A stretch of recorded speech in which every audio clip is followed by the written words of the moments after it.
قمقمے لگا کر ہم اس شاقان رسول میں اپنا نام درج کرا لیں گے.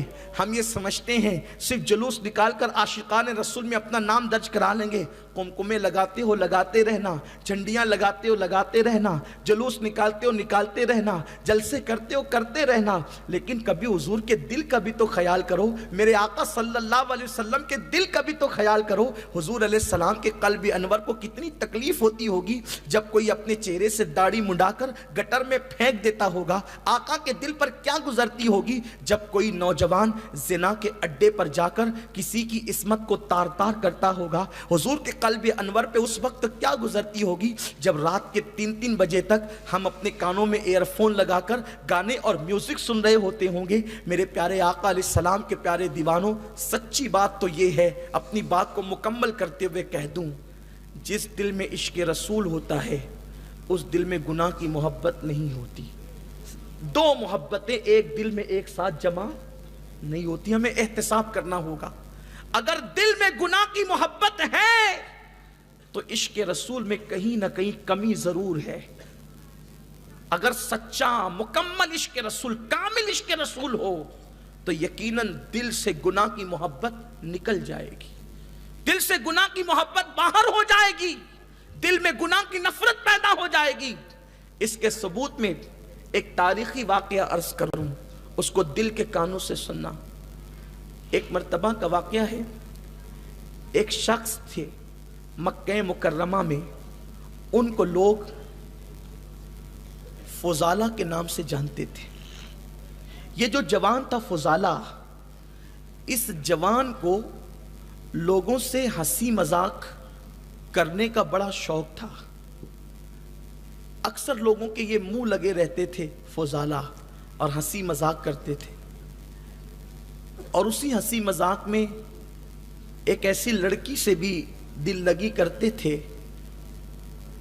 کہ جس کا گھر مسجد حرام کے آس پاس ہوتا تھا, اور ان کی عادت تھی کہ جب وہ کعبے کے طواف کے لیے جاتے تو جاتے ہوئے بھی اس لڑکی کے گھر بیٹھتے, اور جب کعبے کا طواف کر کے نکلتے تو بھی اس لڑکی کے گھر بیٹھتے اور ہنسی مذاق کرتے. ایک دن فضالہ اس لڑکی کے گھر جاتے ہوئے اس سے ہنسی مذاق کرتے ہیں اور پھر مسجد حرام میں داخل ہوتے ہیں. جب مسجد حرام میں داخل ہوتے ہیں تو مسجد حرام میں داخل ہونے کے بعد وہ کیا منظر دیکھتے ہیں کہ ایک بہت خوبصورت شخصیت ہے, حسن جمال کا مجسم, وہ کعبے کے طواف میں مصروف ہے. فضالہ نے دیکھا اور دیکھ کر وہ حسن دل کو بھا گیا, اور آنکھوں کے راستے وہ حسن دل میں اتر گیا. اور فضالہ ایسا نہیں کہ اس ذات سے بے خبر تھے, فضالہ اس ذات کو جانتے تھے, لیکن قدرت جب کسی پر حسن رسول کو بے نقاب کرنا چاہتی ہے, یاد رکھیں اللہ تبارک و تعالیٰ نے محبوب کے حسن پر اپنی غیرتوں کے پردے ڈال رکھے ہیں. جس کو دکھایا اس کو دکھایا, اور جس کو نہیں دکھایا وہ کبھی نہ دیکھ سکے. اسی لیے تو حضور کو بار بار دیکھ کر بھی ابو جہل ایمان نہ لایا, اور بغیر دیکھے ہوئے اویس قرنی فدا ہو گئے, سب کچھ لٹا بیٹھے. آج بھی بغیر دیکھے لوگ حضور کے نام پہ سب کچھ قربان کرنے کے لیے تیار ہیں. تو فضالہ نے دیکھا, اور اس دن کیا دیکھنا تھا کہ وہ حسن آنکھوں کے راستے دل میں اتر گیا. لیکن چونکہ محبت, لالچ, بڑی پیسے کی محبت, دولت کی لالچ بری چیز ہوتی ہے. فضالہ نے سوچا کہ محمد عربی روح فدا صلی اللہ علیہ وسلم کعبے کا طواف اکیلے کر رہے ہیں اور کوئی موجود نہیں ہے, تو لاؤ اپنے پاس خنجر ہے, اسی خنجر کو ان کے سینے میں اتار دیں تاکہ محمد عربی صلی اللہ علیہ وسلم معاذ اللہ ختم ہو جائے, العیاذ باللہ. بس وہ یہ سوچ کر حضور کے ساتھ ساتھ چلنے لگے. آقائے کریم نے ان سے پوچھا کہ کیا سوچ رہے ہو؟ انہوں نے کہا کچھ بھی نہیں سوچ رہا ہوں.